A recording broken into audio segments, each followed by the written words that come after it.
Assalamualaikum warahmatullahi wabarakatuh. Perkenalkan, nama saya Sukmawati Mahmud dari Prodi Tadris Bahasa Inggris, Fakultas Tarbiyah dan Ilmu Keguruan.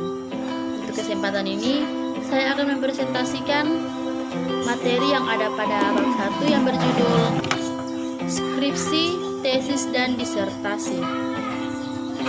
Skripsi, tesis, dan disertasi adalah hasil penelitian lapangan, jenis penelitian yang berinteraksi pada pengumpulan data empiris di lapangan. Perbedaan skripsi, tesis, dan disertasi secara umum. Perbedaan antara skripsi, tesis, dan disertasi dapat dilihat dari dua aspek, yaitu aspek pertama, aspek kuantitatif, dan aspek kedua, yaitu aspek kualitatif.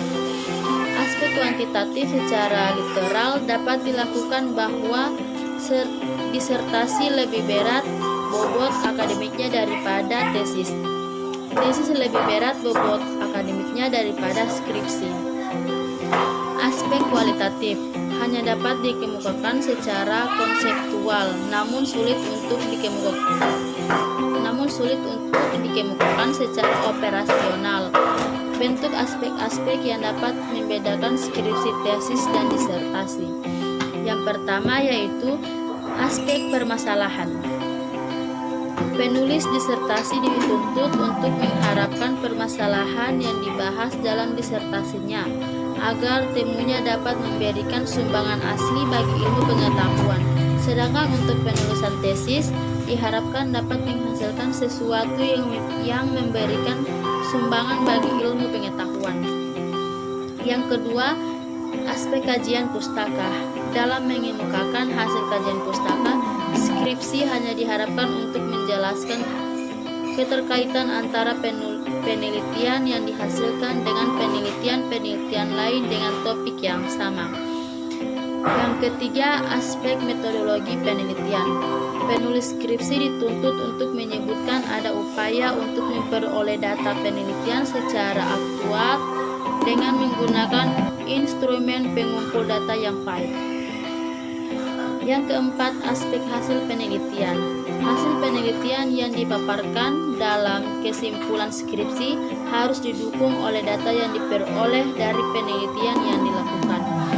Dalam tesis dan disertasi, hasil penelitian yang dikemukakan setelah didukung oleh data yang diperoleh dari penelitian yang dilakukan harus dibandingkan dengan hasil penelitian yang sejenis. Yang kelima, aspek kemandirian.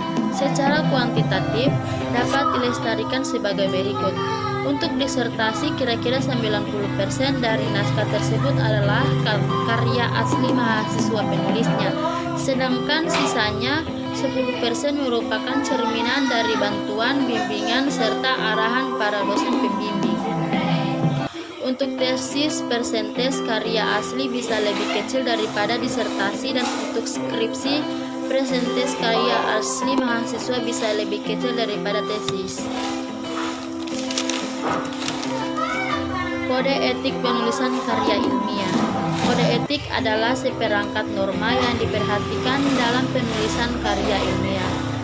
Norma ini berkaitan dengan pengutipan dan perujukan perizinan terhadap bahan yang digunakan, dan menyebutkan sumber data atau informan.